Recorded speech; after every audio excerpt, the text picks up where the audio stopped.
Hello and welcome my YouTube channel the direction classes. आज हम discuss करने वाले हैं अपना lecture number 15 of history of Jammu and Kashmir and Ladakh. I hope कि आपने पिछला वीडियो देखा होगा जिसमें हमने बात की थी फर्स्ट एंग्लो सिख वार की, और हमने उसमें देखा था treaty treaty of Lahore treaty of Lahore. I hope कि आपको ये सारा कुछ अच्छे से याद होगा। आज जो हमारा टॉपिक है वो है हमारे पास द सेकंड एंग्लो सिख वार। जो यहाँ पर सेकंड एंग्लो सिख वार होता है ये यहाँ पर स्टार्ट हो जाता है 1848 से लेकर 1849 को। पहले आप इसी पॉइंट को यहाँ पर याद करोगे, नोट करोगे। अब हम पहले देखेंगे what are the causes of second Anglo Sikh वार।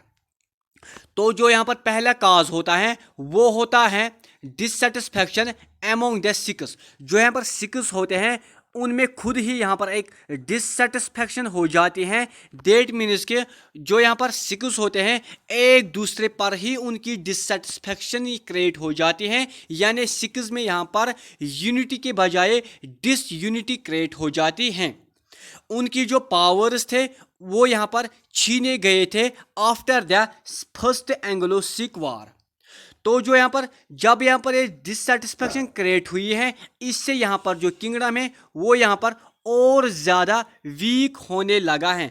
जब ये और ज़्यादा वीक होने लगा है तो जो यहाँ पर ब्रिटिश है उसने यहाँ पर इस चीज़ का और फ़ायदा उठाते हुए यहाँ पर सिखों पर यहाँ पर दूसरा हमला स्टार्ट किया है और इनको यहाँ से इनकी सल्तनत से हटाया है। क्योंकि ये यहाँ पर एक काज रहा, जब यहाँ पर इनकी यूनिटी में इनकी जो यूनिटी थी उसमें ही डिससेटिस्फैक्शन क्रिएट हो जाते हैं, उसी में से यहाँ पर डिसकंटेंट क्रिएट हो जाता है। तो यहाँ पर जो ब्रिटिश है उनके लिए आसान रहा कि हम यहाँ पर अब सिखों को हम यहाँ पर सिखों को क्या करेंगे, इनको हम अपनी सल्तनत से दूर करेंगे। तो यहाँ पर वैसा ही कुछ हुआ है। तो ये यहाँ पर था पहला काज। जो यहाँ पर सेकंड काज था यहाँ पर वो था रानी जिंदल। जो यहाँ पर रानी जिंदल थी उसके जो पॉलिटिकल पावर्स थे वो यहाँ पर डिप्राइव किए गए हैं, यानी उससे वो छीने गए हैं। और यहाँ पर क्या हुआ, इसको यहाँ पर लाहौर दरबार से रिमूव किया जाता है on the charges conspiracy against British, यानी इसने यहाँ पर कॉन्स्पायरेसी की है ब्रिटिश गवर्नमेंट के खिलाफ। इसलिए यहाँ पर इस रीज़न की वजह से यहाँ पर इसको लाहौर दरबार से निकाला गया है। और उसके अलावा इसको क्या किया गया है, इसको यहाँ पर एग्जाइल किया जाता है टू बनारस। ये भी यहाँ पर एक बहुत ही बड़ा काज रहा द सेकंड एंग्लो सिख वार का। इसके अलावा यहाँ पर क्या होता है, A herd of cows blocked the way of European gunner। जो यहाँ पर काउज थे, एक बहुत ही बड़ा झुंड था काउज का, उनके जरिए यहाँ पर सिखों ने यूरोपियन जो गनर थे उनका जो रास्ता था वो ब्लॉक किया है। ये भी एक काज रहा ऑफ सेकंड एंग्लो सिख वार का। और उसके अलावा जो इम्पोर्टेंट काज एक और था वो था कि रानी जिंदल जो थी उसका जो पेंशन था उसको यहाँ पर रिड्यूस किया गया है। इससे यहाँ पर क्या हुए, जो यहाँ पर पीपल ऑफ पंजाब थे, जो यहाँ पर लोग थे, वो सारे लोग यहाँ पर एनॉय हुए हैं, वो यहाँ पर तंग आ गए हैं इन चीज़ों से। यानी जो ब्रिटिश की पॉलिसी अब यहाँ पर चल रही थी अगेंस्ट द सिख्स, अब यहाँ पर उस चीज़ से डिसकंटेंट क्रिएट हो जाता है और यहाँ पर क्या होता है, सेकंड एंग्लो सिख वार। और यहाँ पर इम्पोर्टेंट एक और पॉइंट है वो है कि जो यहाँ पर मुल्तान था इसको यहाँ पर रंजीत सिंह ने कैप्चर किया था 1818 में, यानी अपनी सल्तनत में ऐड किया था 1818 में। अब यहाँ पर जो मुल्तान था इसको यहाँ पर गवर्नर कर रहा था। अब जो यहाँ पर मुल्तान था इसको यहाँ पर चला रहा था दिवन मुलराज, लेकिन इसको यहाँ पर कंट्रोल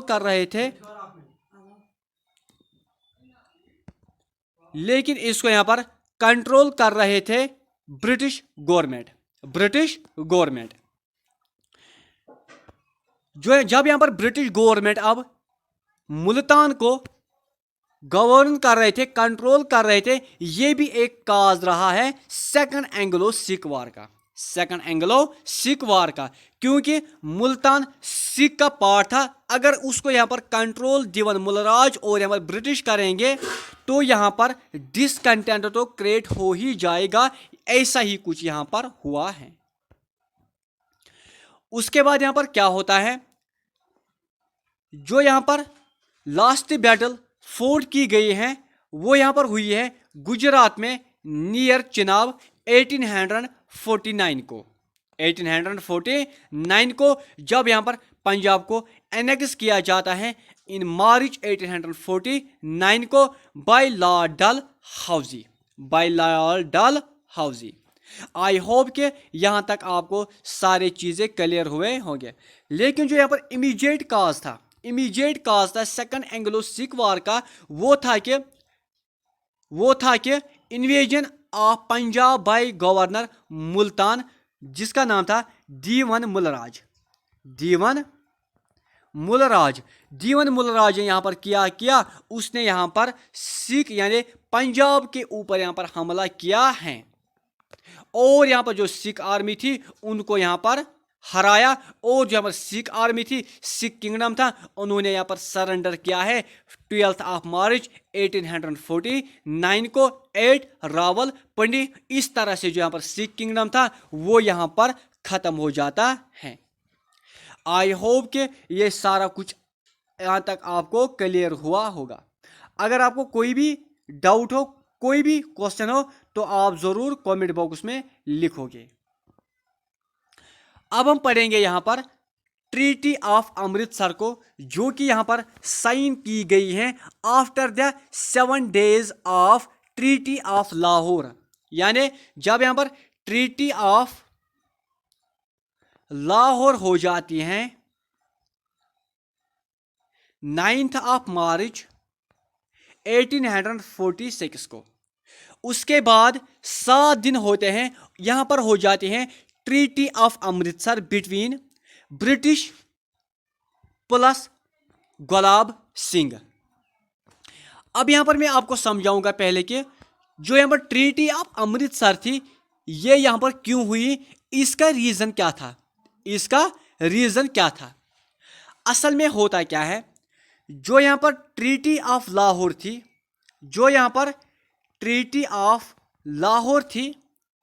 उसके बाद जो यहाँ पर सिख किंगडम था वो बहुत ही ज़्यादा यहाँ पर वीक हो चुका था, बहुत ही ज़्यादा कमज़ोर हो चुका था।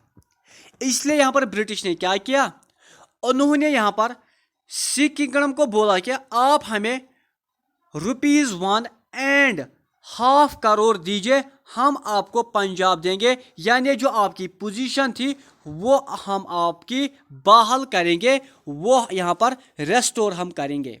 यानी जिस तरह आप पहले पंजाब में रूल कर रहे थे आप यहाँ पर उसी तरह रूल करोगे, लेकिन आप हमें दीजिए ₹1.5 करोड़, ₹1.5 करोड़। लेकिन जो यहाँ पर ब्रिटिश था उनको पता था कि जो यहाँ पर सिख किंगडम है इस time they are not in position to pay such a huge amount. लेकिन ऐसा ही कुछ था कि जो सिख था उस टाइम, सिख सल्तनत थी उस टाइम, उनके पास इतना पैसा नहीं था कि वो यहाँ पर ब्रिटिश को दे सके और अपनी जो पोजीशन थी उसको यहाँ पर रेस्टोर कर सके। तो यहाँ पर क्या होता है, यहाँ पर आता है गुलाब सिंह, यहाँ पर आ जाता है गुलाब सिंह। और गुलाब सिंह क्या करता है, वो यहाँ पर बोलता है कि मैं यहाँ पर दूंगा 75 लाख रुपीस, यानी ब्रिटिश ही उसको बोलते हैं कि आप हमें दीजिए 75 लाख रुपीस, हम आपको देंगे कश्मीर। और जो यहाँ पर ये डिमांड रखी हुई है गुलाब सिंह के लिए, उसने बोला ठीक है I will fulfil this demand, I will pay 75 lakh rupees, I will pay 75 lakh rupees for Kashmir.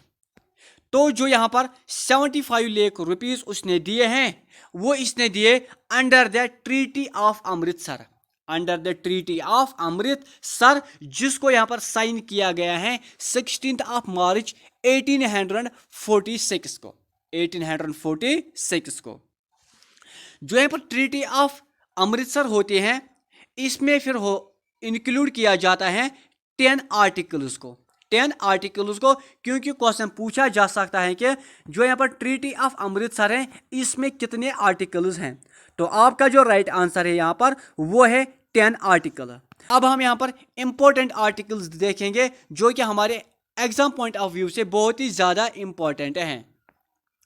अब जो यहाँ पर आर्टिकल पहला होता है उसमें यहाँ पर बोला जाता है कि जो यहाँ पर ब्रिटिश है वो यहाँ पर ट्रांसफ़र करेगा जो भी यहाँ पर हिली एरियाज़ हैं एंड माउंटेनियस एरियाज़ हैं कश्मीर में, वो यहाँ पर हम देंगे गुलाब सिंह को। एक तो वो पॉइंट नंबर सेकंड की जो है यहाँ पर इंडस रिवर का ईस्टर्न साइड है वो भी हम दे रहे हैं किसको, गुलाब सिंह को। और जो यहाँ पर रवि रिवर है उसका जो वेस्टर्न साइड है वो भी हम यहाँ पर दे रहे हैं गुलाब सिंह को। और जो यहाँ पर चंबा रिवर है, चंबा की साइड जो है, चंबा का एरिया जो है वो भी हम यहाँ पर दे रहे हैं गुलाब सिंह को under the treaty of Amritsar and article 1, in article 1, in article 1। I hope कि ये आपको समझ में आया होगा। उसके बाद यहाँ पर है आर्टिकल 3। जो यहाँ पर आर्टिकल 3 होता है इसी के तहत यहाँ पर आर्टिकल 3 के ही तहत यहाँ पर गुलाब सिंह को देने हैं 75 लाख रुपीज़। ये क्वेश्चन आ सकता है कि जो यहाँ पर ट्रीटी ऑफ अमृतसर है, जो यहाँ पर ट्रीटी ऑफ अमृतसर है उसमें वो कौन सा आर्टिकल है जिसमें यहाँ पर गुलाब सिंह को 75 लाख रुपीज़ देने हैं ब्रिटिश को। तो वो है यहाँ पर आर्टिकल 3, आर्टिकल 3। आई होप कि ये आपको समझ में आया होगा। उसके बाद है आर्टिकल 4। आर्टिकल 4 क्या बोलता है, ये बोलता है कि the limits of territories of Maharaja Gulab Singh shall not changed at any time without the concurrence of British.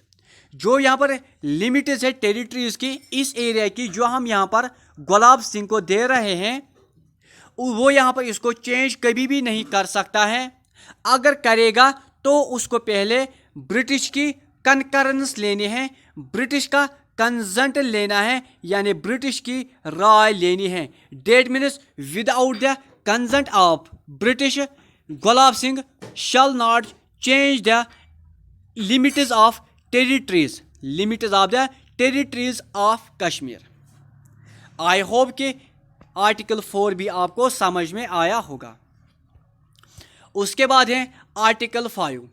जो यहाँ पर आर्टिकल 5 है ये बोलता है कि कोई भी क्वेश्चन हो या कोई भी डिस्प्यूट हो जो कि यहाँ पर गवर्नमेंट ऑफ लाहौर दरबार एंड गुलाब सिंह के दरमियान हो या गुलाब सिंह को किसी नेबरिंग स्टेट के साथ हो, तो यहाँ पर क्या होगा, ब्रिटिश जो गवर्नमेंट है वही यहाँ पर डिसीजन लेंगे in this regard, in this regard. That means के कोई भी डिस्प्यूट हो, कोई भी क्वेश्चन हो, यहाँ पर जो ब्रिटिश हैं वही यहाँ पर उस चीज़ को डिसाइड करेंगे। उसके बाद है आर्टिकल 7। जो यहाँ पर आर्टिकल 7 होता है वो बोलता है कि जो यहाँ पर गुलाब सिंह होता है वो यहाँ पर किसी भी ब्रिटिश वाले को, किसी भी यूरोपियन को, किसी भी अमेरिकन को यहाँ पर सर्विस में नहीं रखेगा, सर्विस में नहीं रखेगा।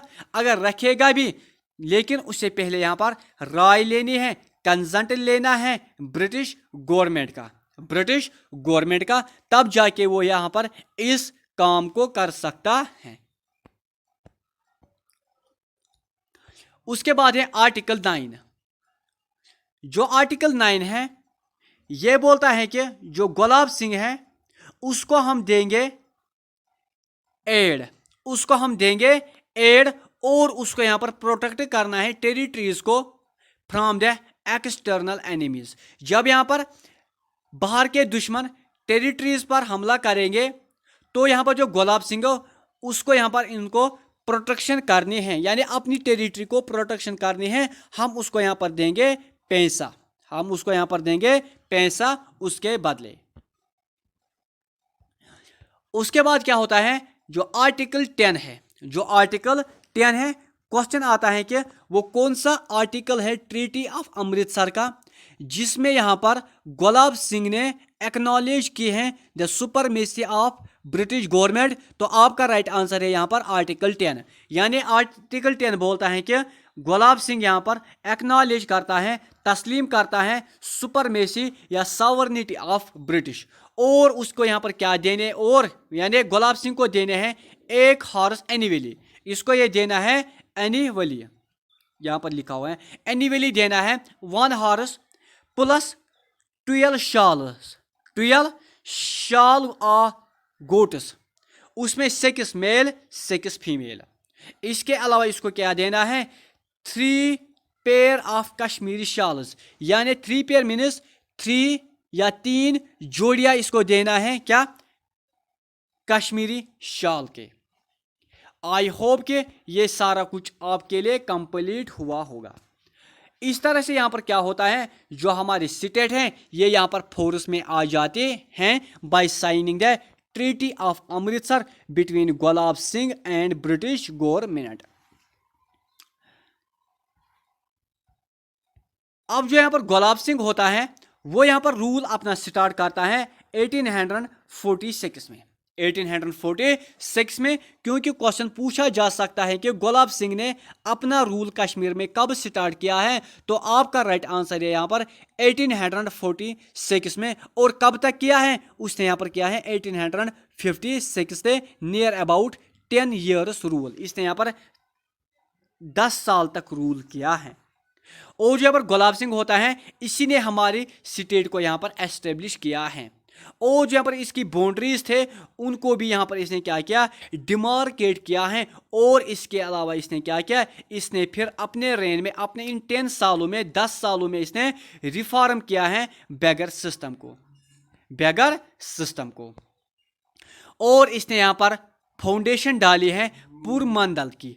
पुरमंडल एक टाउन है जो कि यहाँ पर सांबा में आता है। ये क्वेश्चन ही बहुत ही ज़्यादा इंपॉर्टेंट है, यानी क्वेश्चन पूछा जाता है कि जो पुरमंडल टाउन है ये किसने बनाया है, तो ये बनाया है गुलाब सिंह ने, और ये कहाँ पर है, और ये सांबा में है, यानी सांबा डिस्ट्रिक्ट में है। इसके अलावा इसने क्या किया, इसने यहाँ पर रीऑर्गेनाइज किया है रेवेन्यू सिस्टम को, और यहाँ पर जो पुलिस एडमिनिस्ट्रेशन थी उसको भी यहाँ पर इसने चेंज किया है। और इसने यहाँ पर ऑर्गेनाइज किया है शॉल इंडस्ट्री को, यानी शॉल इंडस्ट्री को भी यहाँ पर इसने फ्लोरिश किया है।